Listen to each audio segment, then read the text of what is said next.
가장 큰 문제는 무엇이 문제인지 모르는 것. 당신의 문제를 해결하는 방송, 문제적 보험. 당신의 문제를 해결하는 방송 문제적 보험 이진호 보험부장입니다. 자, 오늘은 일상생활 배상 책임 보험에 대한 얘기를 해드릴 건데요. 전에도 일배책 이야기는 많이 다뤘었습니다. 자, 근데 이제 조금 최대한 알기 쉽게 많이 사람들이 이제 잘못 알고 있는 부분이라든지 주의할 점들을 분쟁 사례 대표 분쟁 사례 몇 가지와 함께 더불어서 말씀을 드려보도록 할게요. 자, 피보험자가 일상생활 중에 발생한 이제 우연한 사고를 보상하는데 어떤 사고냐? 다른 사람의 신체에 피해를 입혔다든지 혹은 다른 사람의 재물에 손해를 끼쳤다든지 자, 이런 식으로 법률상 배상 책임의 의무가 생겼을 경우에 자, 이를 보상을 해주는 상품이에요. 자, 반드시 고의가 아닌 우연한 사고여야 된다라는 전제 조건이 있고요. 그리고 또 하나는 일상생활 중이라는 전제 조건이 있습니다. 일상생활 중이라는 건 쉽게 말하면 업무 중 이외의 상태를 이야기를 합니다. 그리고 또한 자동차 사고는 배제가 돼요. 자, 그리고 화재 사고 또한 배제가 됩니다. 이유는 뭐 자동차 같은 경우에 자동차 보험으로 배상 책임을 하고 있고요. 그리고 불이 났을 경우 역시 화재 배상 책임이라는 특약이 따로 있습니다. 자, 오늘은 일상생활 중에서 발생하는 일상생활 배상 책임. 자, 편의상 일배책이라고 부르겠습니다. 그거에 대한 내용을 다뤄볼게요. 자, 먼저 약관의 내용 먼저 보고 갈게요. 약관의 내용인데요. 증권에 기재된 기명 피보험자가 주거용으로 사용하는 보험 증권에 기재된 주택이어야 된다는 거예요. 자, 기명 피보험자는 이 가입 증권에 적용받는 피보험자를 얘기하고요. 주거용으로 사용해야 된다는 점, 그리고 증권에 기재를 해야 된다는 점, 이게 중요합니다. 자, 그리고 일상생활 중에 발생하는 우연한 사고 앞에 얘기했죠. 자, 그리고 또 하나 보상하는 범위는 손해 방지 또는 경감을 위하여 지출한 필요 또는 유익하였던 비용. 자, 이걸 이제 손해 방지 비용이라고 하는데, 자, 이 손해 방지 비용은 제가 지난 영상에서도 많이 다뤘던 내용이에요. 그것도 참고하시면 자세한 내용 확인을 하실 수가 있고요. 자, 계속 보겠습니다. 자, 이번에는 피보험자의 범위예요. 예, 당연히 기명 피보험자는 속하고요. 그리고 그 피보험자의 배우자, 자, 그리고 그 배우자와 생계를 같이 하고 동거 중인 동거 친족. 자, 이 친족의 범위는 민법 제777조를 따릅니다. 자, 참고하시고요. 중요한 거 아니니까 넘어갈게요. 자, 그리고 생계를 같이 하는 별거 중인 미혼 자녀. 자, 생계를 같이 하는데 별거 중인 거, 그럼 생계를 같이 안 하는 거 아니냐? 아니에요. 자, 생계를 같이 한다. 여기에 이제 별거 중인 미혼 자녀를 속하는 이유는 미혼인 경우에 결혼을 안 했다라는 가정하에 바깥에서 별거를 한다고 하더라도 부모의 그늘 아래에서 이제 경제 활동을 직접 하는 게 아니라 자녀로서 부모가 이제 양육을 어느 정도 지원을 하거나 도움을 주는 경우들이 굉장히 많죠. 예, 그렇기 때문에 생계를 같이 한다고 그냥 보고 있습니다. 그래서 미혼인 경우에까지만 됩니다. 만약에 이 자녀가 결혼을 했다 그러면은 여기 범위에서는 벗어나게 돼요. 자, 다음은 보상하지 않는 손해예요. 면책사항이죠. 자, 고의 당연히 안 되고요. 아까 말씀드렸죠. 우연한 사고여야 된다고. 자, 그리고 증권에 기재된 주택을 제외하고 피보험자가 소유, 사용 또는 관리하는 부동산으로 인한 배상 책임. 자, 이거는 어떤 게 있냐면 예를 들어서 지금 이분이 거주하는 주택이 있을 거고요. 그 주택에 일배책을 증권에 기재를 해서 가입을 했습니다. 자, 근데 이분이 본인 소유로 다른 집이 있어요. 다른 집에서 생긴 배상 책임의 사고는 지금 이 일배책 상품으로는 보상이 안 된다는 거죠. 왜냐하면 일배책은 증권에 기재된 주택 단 한 곳만을 적용을 할 수가 있습니다. 모든 집을 다 이 상품 하나로 보상을 해주진 않고요. 한 곳만 보상이 된다라는 점 꼭 알고 계셔야 됩니다. 마지막으로 손해방지 의무에 대한 내용인데 아까 말씀드렸듯이 손해방지 또는 경감을 위하여 노력하는 일, 손해방지 의무라고 정의를 하고 있습니다. 자, 이제 본격적인 내용으로 들어갈 건데요. 앞서 말했듯이 일배책이 법률상 배상 책임을 보장을 하거든요. 자, 그렇기 때문에 피보험자에게 법률상 배상 책임의 의무가 생긴다라는 거가 전제 조건이에요. 자, 그래서 배상 책임의 의무가 발생하지 않았다. 그런 보험 사고 자체가 발생하지 않은 거라고 생각을 하셔야 됩니다.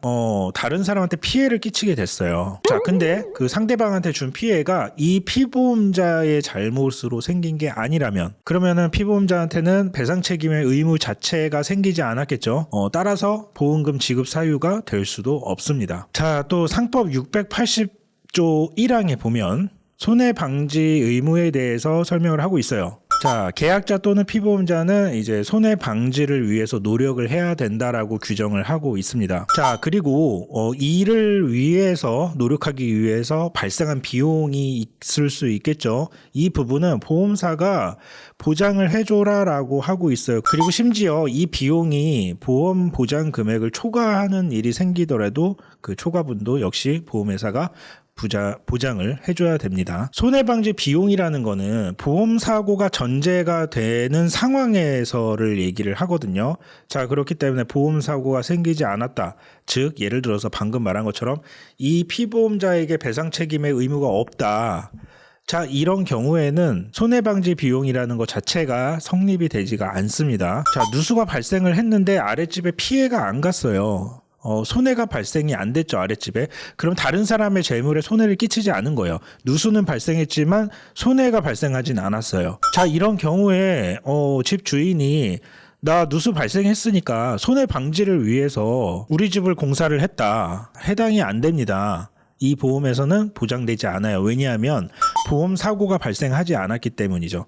자, 누수가 생겼는데 왜 사고가 발생을 안 했냐? 이렇게 생각하실 수 있어요. 하지만 앞에 얘기했죠. 여기서의 사고의 전제 조건은 다른 사람의 피해가 발생을 해야 된다라는 점이 전제돼야 된다는 거. 앞에 또 얘기했듯이 고의 사고는 보상하지 않는다고 했어요. 우연한 사고가 보상이 돼야 돼요. 자, 보통 자녀가 이제 미성년자라고 가정을 해볼게요. 그러면 미성년자 자녀는 법률상으로 배상 책임의 의무가 생기지 않아요. 자, 부모한테 배상 책임의 의무가 생기거든요. 자, 왜냐하면 부모 입장에서는 자녀를 감독해야 될 의무가 있어요. 자, 근데 이렇게 생각을 해볼게요. 아이가 고의로 다른 사람의 재물을 망가뜨렸다고 해볼게요. 예를 들어서 아이가 놀다가 다른 집의 유리창에 일부러 고의로 돌을 던졌습니다. 자, 이건 고의 사고죠. 그럼 당연히 보상이 안 되는 게 맞아요. 일배책에서. 자녀 기준에서는 보험금 지급이 거부될 수 있어요. 하지만 부모 입장에서는 보상이 됩니다. 이런 부분은 좀 잘 알고 계셔야 되는 팁이라고 보실 수가 있어요. 자, 다음은 누수사고에 대한 얘기를 좀 보겠습니다. 누수사고는 여러 가지 이제 분쟁이 생길 수 있는 변수가 많아요.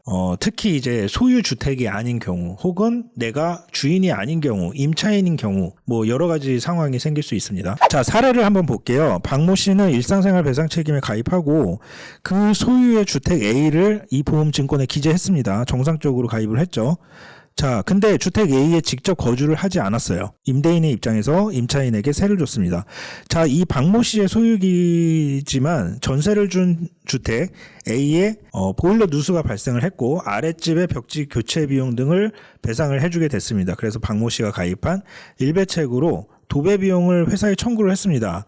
자, 근데 박모 씨가 주택 A에 거주하지 않았다는 이유로 보험회사는 보험금 지급을 거절하였다. 많이 생기는 사례예요. 소유하고 있는 주택과 직접 내가 거주하는 주택이 일치하지 않는다라는 이유로 보상이 안 되는 이런 문제 흔하게 생기는 사례입니다. 자, 이런 경우는 이 임대인, 그러니까 세를 준 사람, 주인이죠. 주인은 직접 거주를 하지 않았어요. 하지만 이 집을 소유하고 관리하는 입장이었던 거죠. 하지만 사용하고 있지는 않았어요. 배상 책임의 의무는 생겼지만 그 보험 사고는 성립이 됐죠.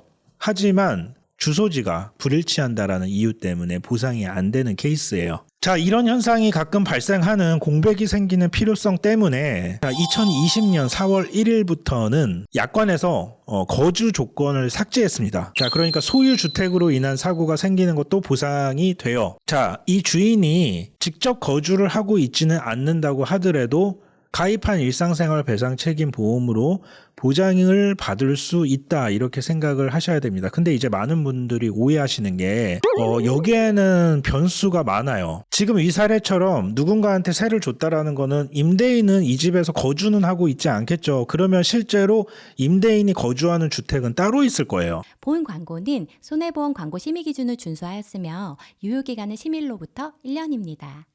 자, 그러면 일상생활 배상 책임을 내가 직접 거주를 하지 않아도 보상을 해준다라고 말은 했지만 아까 처음에 제가 얘기했죠. 한 주택에 대해서만 적용을 받을 수가 있다고. 자, 그래서 일배책으로 만약에 이 임대해준 곳에 보장을 받기 위해서는 증권에 이 임대해준 그러니까 세준 곳에 주소지를 증권에 입력을 해야 된다라는 거죠. 자, 그러면 이런 문제가 또 발생을 할 수가 있어요. 이 사람이 실제로 거주하는 곳에는 어떻게 해야 되느냐. 자, 일배책은 한 사람당 하나밖에 가입을 못하기 때문에 내가 세준 곳에다가 적용을 시키면 내가 직접 거주하고 있는 곳에는 적용을 또 받을 수가 없어요. 자, 그래서 가장 깔끔한 방법은 내가 실제 거주하는 곳은 일상생활 배상 책임을 적용시키고요.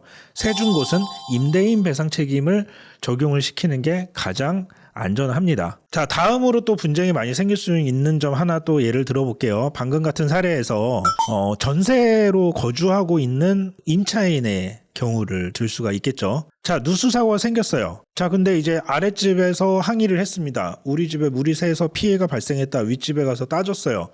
이거 물어내야 된다. 자, 근데 임차인이 이 배상 책임의 의무의 조건을 잘 모르고 만약에 배상을 해줬다고 가정을 해볼게요. 그리고 이분이 가입한 일상생활 배상 책임으로 청구를 했습니다. 자, 이것도 보험 사고 자체가 성립이 안 됩니다. 통상적으로 집에 누수가 발생을 했을 때는 집의 소유자한테 배상 책임의 의무가 있어요. 자, 그래서 임차인이 이 B씨가 배상 책임의 의무 자체가 없는 거거든요. 자, 그렇기 때문에 보상이 안 됩니다. 정확히 말하면 보상이 안 되는 게 아니라 보상할 보험 사고 자체가 없는 거예요. 자, 이분이 심지어 자기 사비로 아랫집에 돈을 배상을 해줬다고 하더라도 보장을 받을 수가 없어요. 자, 다음은 손해방지 비용에 대한 얘기를 좀 해드릴게요. 피보험자 주택에 누수가 발생을 해서 아랫집에 피해를 입혔고 피보험자는 수리업체를 통해서 누수 원인을 탐지를 했습니다. 자, 근데 이제 결과 자택에 있는 그 온수 배관의 분배기가 파열돼서 자, 이걸 수리하고 그리고 누수 탐지 및 배관 공사에 따른 비용 40만 원을 손해방지 비용으로 청구를 했어요. 자, 근데 보험회사는 이 비용은 피보험자의 자택 수리비이지 손해방지 비용이 아니라면서 보상을 거절했다 이렇게 나와 있어요. 자, 두 번째 사례도 보겠습니다. 자, 피보험자가 거주하는 아파트의 안방 화장실에서 아래층으로 물이 흘러내리는 사고가 발생했어요. 그래서 수리업체를 통해서 아래층의 천장을 교체했고 욕조에 백화 제거를 하기 위한 비용 여러 가지. 그리고 안방 화장실에서 청음 탐지와 가스 탐지, 누수 탐지를 한 거예요. 근데 원인을 찾지 못했습니다. 자, 근데 담수 테스트를 통해서 안방에서 화장실의 방수층 파손이 원인임을 확인을 했고 방수 작업을 했습니다. 자, 피보험자는 결국 청음 가스 탐지 비용 60만 원, 그리고 담수 테스트, 피보험자 주택 안방 화장실 벽면 보수 작업 20만 원, 그리고 화장실 철거 등에 소요된 수리비 250만 원, 요거 등을 손해방지 비용으로 청구를 했습니다. 자, 근데 보험회사는 총 청구 비용 중에 오탐지로 결론난 청음과 가스 탐지 비용 60만 원 하고 안방 화장실 보수 보양 작업 20만 원, 이렇게 80만 원은 손해방지 비용에 해당하지 않는다라고 보상을 거절했습니다.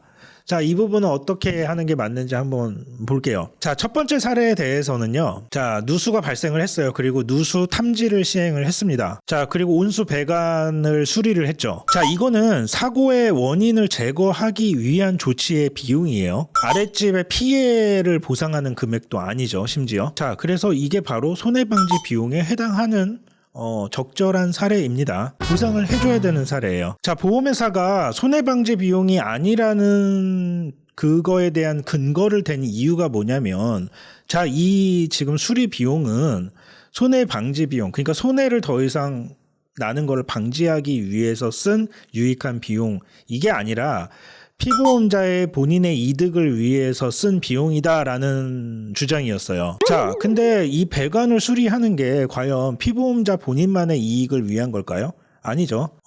수리를 함으로써 인해서 피해를 막고 경감하기 위한 노력에 바로 손해방지 비용에 부합이 된다고 봐야 되겠죠. 자, 근데 사례 두 번째 거는 조금 다릅니다. 자, 안방 화장실하고 벽면의 보양 작업. 자, 그리고 피보험자의 가재 도구. 이런 거를 보호하기 위한 보양 작업. 자, 이거는 손해 방지 비용과는 전혀 무관한 거죠. 왜냐하면 본인의 가구, 본인의 벽면 보수, 이거는 더 이상의 손해를 방지하기 위함과 거리가 멀죠. 이게 바로 피보험자 본인만을 위한 이익이라고 볼 수 있죠. 자, 그래서 요거는 안 주는 게 맞아요. 못 받습니다. 자, 하지만 문제는 오탐지 비용이에요. 탐지를 했는데 실패했어요. 찾지 못했습니다. 60만 원. 자, 요것도 지금 보험회사가 거절했는데, 하지만 오탐지 비용도 보상을 해주는 거는 맞습니다. 자, 이유는 손해 방지 경감을 위해서 노력을 한 비용으로 인정이 된다는 거예요. 그러니까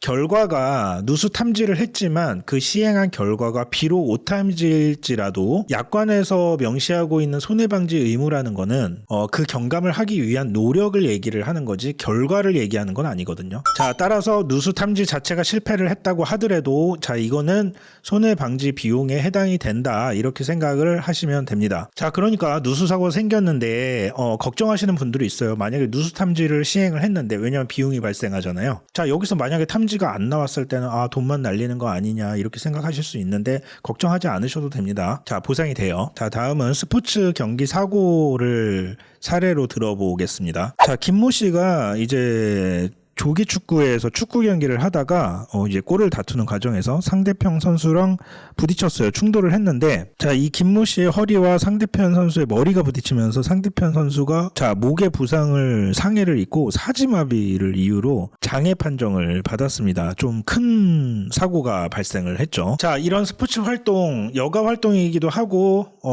신체 운동 활동이기는 하죠. 자, 그리고 이런 것도 일상생활 중에 하나라고 봐야 되겠죠. 자, 업무 중의 사고는 아닐 거예요.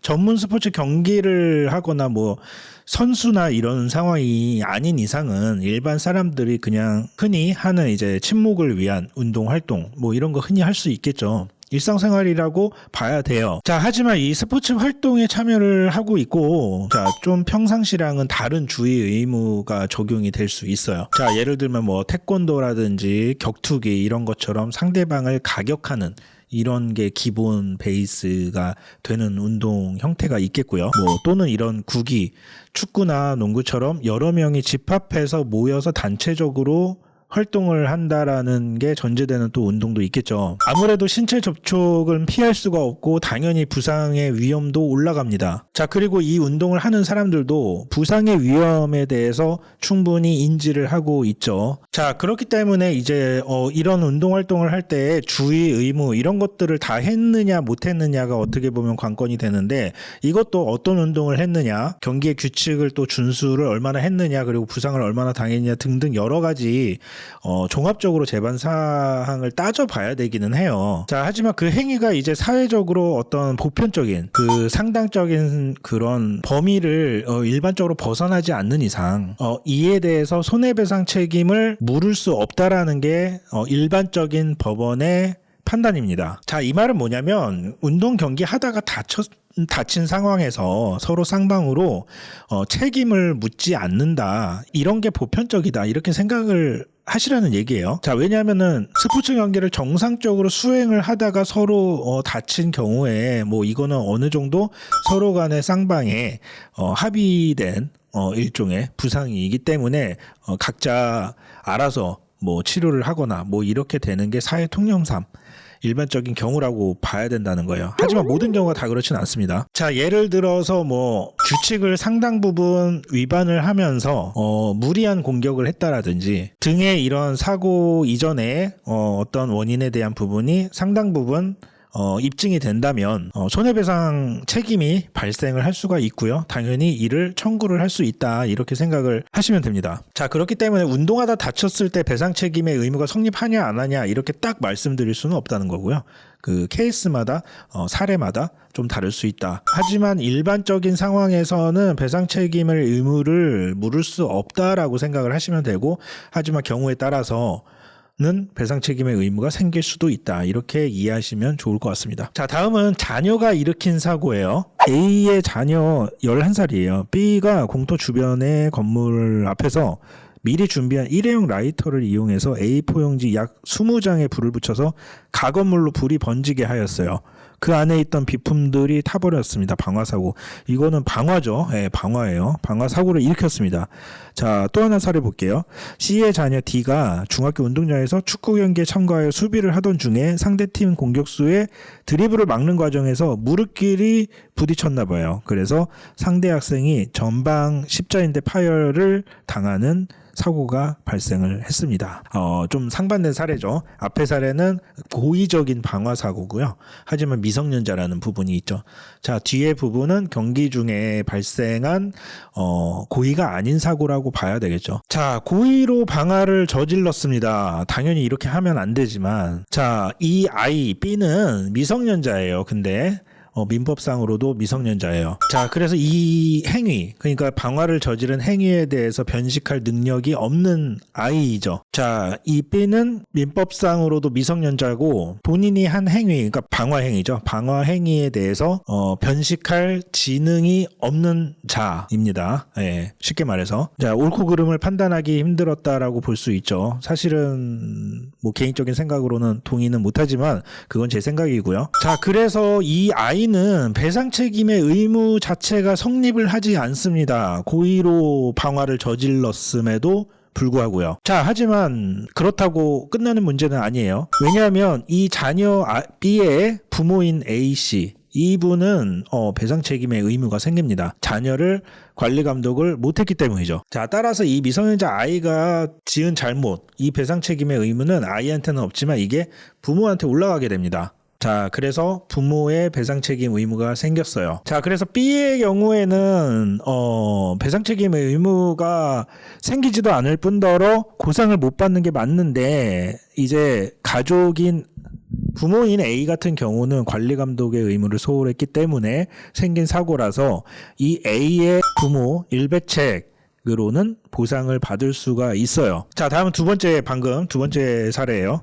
앞에도 잠깐 얘기했듯이 스포츠 경기예요. 스포츠 경기에서 사고가 발생을 했죠. 무릎끼리 부딪혀서 상대방의 십자인대 파열이 됐습니다. 자, 특별하게 무리한 공격이 아닌 이상 지금 이런 경우는 앞에 얘기한 것처럼 배상 책임의 의무가 생기지 않는다고 했었죠. 마찬가지고요. 그리고 이 D의 아이의 행위가 민법상으로 불법적인 행위도 아니었어요. 자, 그렇기 때문에 부모의 C에게도 배상 책임의 의무 자체가 성립이 되지 않습니다. 자, 따라서 아이 그리고 아이의 부모 모두 상대방 아이의 치료비를 물어줄 필요는 없어요, 법률적으로. 자, 다만 근데 좀 애매한 상황이기는 해요. 이런 경우에 보통 부모가 상대 다친 아이의 부모에게 좀 배상을 해주는 경우가 많을 거예요. 만약에 이 아이의 부모가 이거는 법률상 배상 책임의 의무가 없으니까 난 당신한테 아무것도 못 줍니다, 이렇게 말하기는 조금 매정하다고 볼 수도 있겠죠. 다친 아이의 부모님은 무언가 요구를 할 수도 있을 거예요. 자, 근데 이게 배상 책임의 의무가 있냐 없냐를 떠나서 이 가해 아이의 부모가